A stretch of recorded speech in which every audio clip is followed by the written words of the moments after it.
is Lisa. I'm from Austria.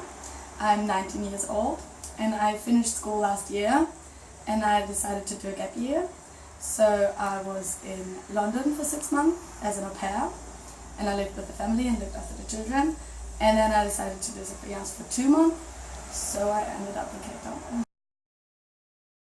My expectations were worse, like concerning the security and everything, because everyone was kind of, Cape Town, it's so dangerous and you're not allowed to use public transports and you're not allowed to go out alone, and like, I mean, I don't go out alone, but in reality it's like I've never felt really unsafe, or I mean, we have to be careful, but that's why Sophie is kind of our mama, so she looks after us and she tells us don't do this now and like look after each other, especially in the evening. During the day it's no problem at all, but like in reality I feel safe, completely safe. Good.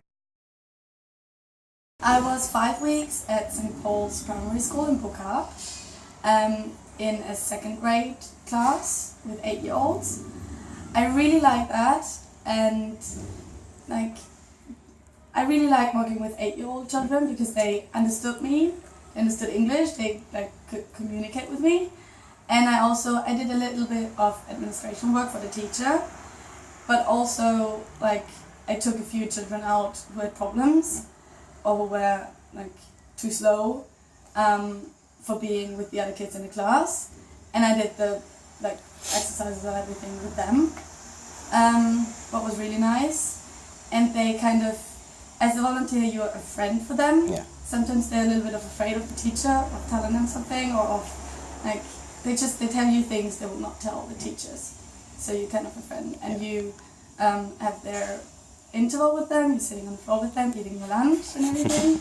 So it was really cool.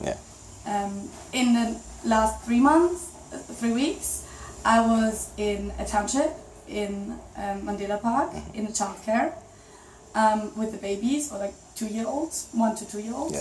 And that was really interesting as well, because I saw something different, and it was really, really different to the school. And not just because of the age, also because of like because they all lived in a township, and they were, it was really different, but really good to see. Cool.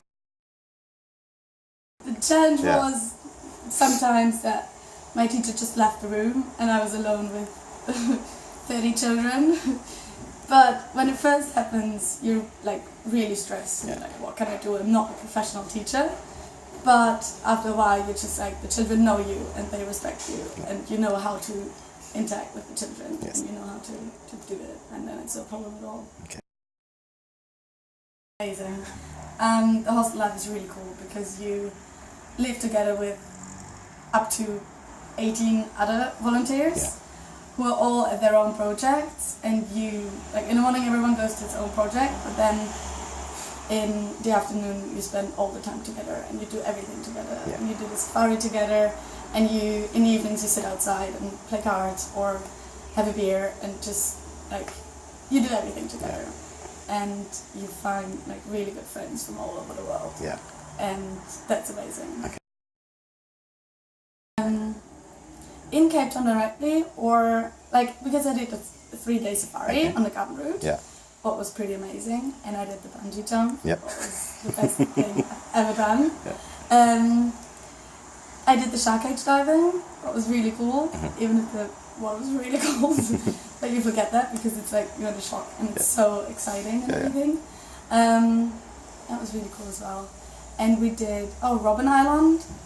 It's like more, it's really touristic, but you have to see it because it's really interesting. And the guides are ex-prisoners, what is even cooler. So it's like, Robben Island,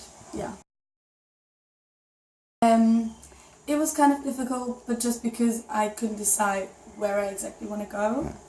So, in the end it was Cape Town, which I'm really glad of, but it was not difficult at all to like the actual booking.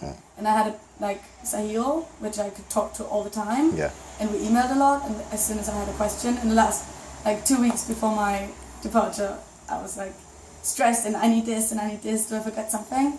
But I just wrote him and an email and he answered me all the questions. And the pre-departure booklet was really helpful because it was like not just, it was also the culture, what I can wear, what I have to like, be aware of and everything. So it was helpful. Okay. First of all, Sophie, who is our hostel manager, she was always there. She doesn't seem like someone who works actually for the organization. She's like a volunteer for us. Yeah. She actually does everything with us as well. And of course she knows, she's been here last year for 6 months and now for 6 months. So she really knows what she's talking about, most of the time. Yeah. And then you, of course, we see you a lot. Also Noelle. So like we are connected with the other hostel manager, with the other volunteers, and it's like all the time someone around. Okay. No expectations. Yeah. I mean, don't come here with lots of expectations because it's going to be different. But not in a negative way, obviously. Yeah. I don't know what I expected, but it's still better than I did. I don't know. But don't think about it too much because it's going to be awesome anyway. Okay, good. The children, in the morning when we all leave for the projects with 4 others, I've been at the same project, and just when we were on the bus and then the day and how thankful the teachers were. When we said goodbye to them, they were really sad and told us how helpful we were and everything. So I'm gonna miss that. And also the hostel life, obviously. Yes. And all of the people here. Cool, it's back to reality. Yeah. Awesome. Exactly. Okay. Well, thank you very much. That's You're it. welcome. Thank you.